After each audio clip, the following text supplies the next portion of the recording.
అయ్యా నమస్తే. ఏం బా ఎన్ని మూటలు తెచ్చావు? 40 మూటలయ్యా. మూటకు 3000 చొప్పున 1,20,000 వస్తాయి. నీ పంట పండినట్లే పో. మార్కెట్ రేట్ 4,000 కదయ్యా ఉండేది. అవునా? అయితే మీరే అమ్ముకోండి. 10 సంవత్సరాల నుండి అమ్మిస్తున్నాను. ఇంకా నమ్మకం లేదా నా పైన మీకు? దీని మాటలేం పట్టించుకోవద్దండయ్యా. ఆకలిగా ఉందయ్యా. ఒక 200 ఇస్తే భోంచేసి వస్తానయ్యా. ఇదిగో 200. ఇలాంటి 200 ఎన్నోసార్లు ఇచ్చాను. నేను మళ్ళీ ఎప్పుడైనా అడిగానా? రైతులంటే నాకు చాలా ప్రాణం. పోయి భోంచేసి రాపోండి. ఎవరైనా వ్యాపారి వస్తే నేను అమ్మిస్తాను. ఆ డబ్బు తీసుకొని పోదురు. సరేయ్యా.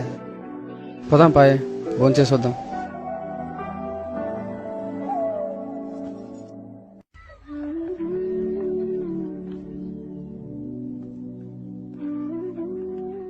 త్వరగా ఎత్తండయ్యా, సార్ వస్తున్నాడు. సార్ నమస్తే సార్. నమస్తే. ఆ మూటలు సరిగ్గా వేయండి. సార్ పామిడి నుంచి 40 మూట్లు, గుత్తి నుంచి 60 మూట్లు, కదిరి నుంచి 70 మూట్లు, గుంటకల్ నుంచి 15 మూట్లు. ఇదంతా ఈరోజు సరుకు సార్. నమస్తే సార్.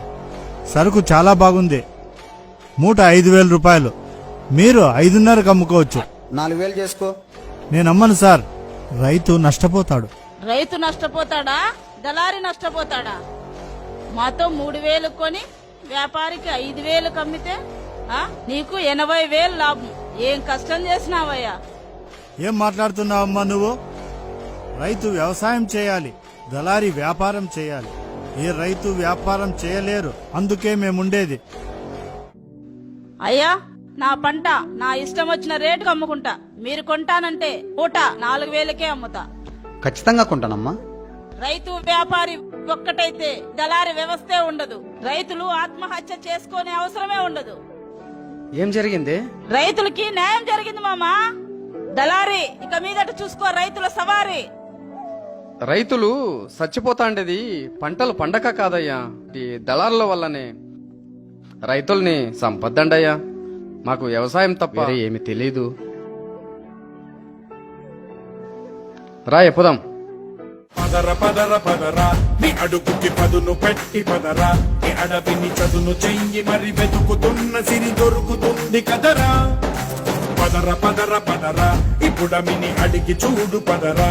చిగెలుకను మలుపు ఎక్కడను ప్రశ్నలన్నిటికీ సమాధానమిదిరా.